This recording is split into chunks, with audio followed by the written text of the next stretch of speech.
Erev Tov Rabotai, we are continuing with our Mishna Yomi Masechet Makkot. We are up to Perek Bet Mishnah Chet. Today's Mishnayot should be Le'elu Nishmat Neria Ben Svetlana Ranbayev Eliyahu Ben Burcha Israelov Chana Bat Miriam Sason Ben Ryan Yoshua Ben Shifra Menuchatam Began Eden Amen and Le'avdil Ben Chaim Lechaim V'derefua Shelemav Daniel Shalom Ben Rosa B'toch Shach Cholei Yisrael and Achlama Me'erav Binyamin Or Tzion Chai Ben Dvorah.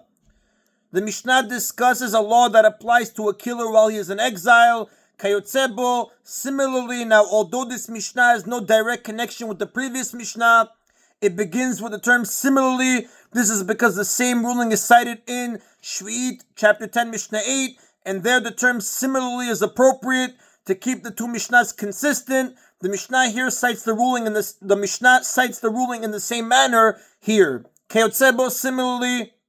Rotzeach shegala li'ir miklato, if a killer was exiled to his ir miklat, ve'ratzu anshe ir lechabdo, and the people of the city wanted to honor him, yomar lem, he must say to them, Rotzeach ani, I am a killer and do not deserve honor.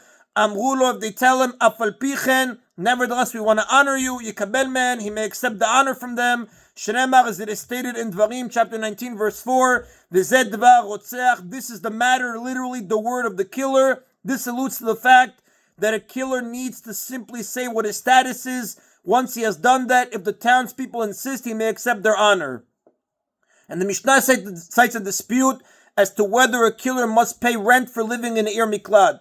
Ma'alim ayu sachar le'leviim, killers would pay rent to the Leviim for their houses in the Arei Miklat. As we have learned, the Arei Miklat belong to the Leviim. Divrei Rabbi Yehuda, these are the words of Rabbi Yehuda.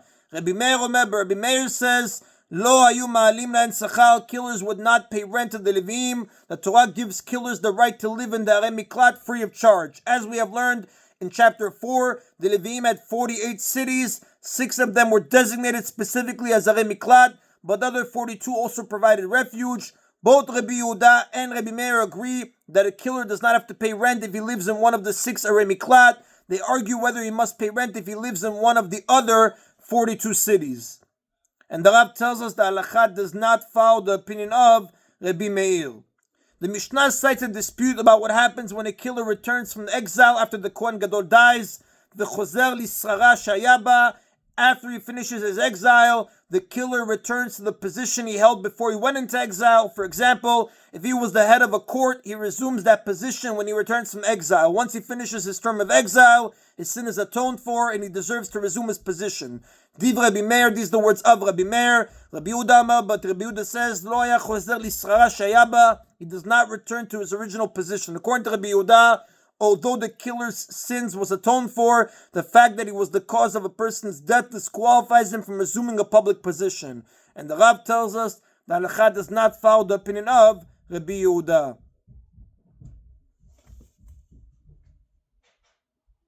And that is the end of Perek Bet Mishnah Chet. Now the final chapter of this tractate discusses the punishment of Malkut lashes, which is given for the transgression of most Torah prohibitions.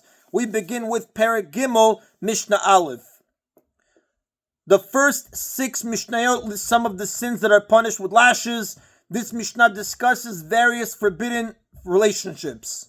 Ve'elu hen alokin, these are some of the people who are given Malkut, lashes. Habal achoto, one who cohabits with his sister. Valachot aviv, with his father's sister. Valachot imo, with his mother's sister. Valachot ishto, with his wife's sister. Val eshed achiv, with his brother's wife. Val eshed achi aviv, with his father's brother's wife. Val anida, or with a nida, a menstruant woman. Now, when we speak about his father's brother's wife, the Mishnah refers to a person who cohabits with his brother's former wife or his father's brother's former wife. If a person cohabits with a woman who is currently married to his brother or father's brother, he has committed adultery and does not receive malkut, but rather the death penalty, which is the punishment for adultery. And regarding the menstruate woman, the nidah, the Torah forbids intimacy with the nidah, even if she is one's own wife, until she waits a certain number of days and then immerses in a mikveh, as the Torah says in the book of Vayikra, chapter 18, verse 19. Now, the relationships mentioned here are all forbidden clearly by the Torah in the book of Vayikra, chapter 18, verses 9 through 19.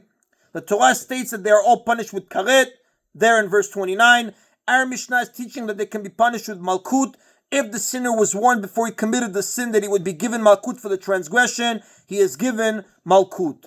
The Mishnah continues, Almana lekohen gadol, if a kohen gadol marries a widow, girusha v'chalutza lekohen idiot, an ordinary kohen marries a divorcee or chalutza, a woman who performed chalitza, mamzeret unitina liYisrael, an ordinary Jew marries a mamzeret or nitina, a mamzer or female mamzeret is a child born from a forbidden union that is punishable by karet, or from a parent who was a mamzer or mamzeret.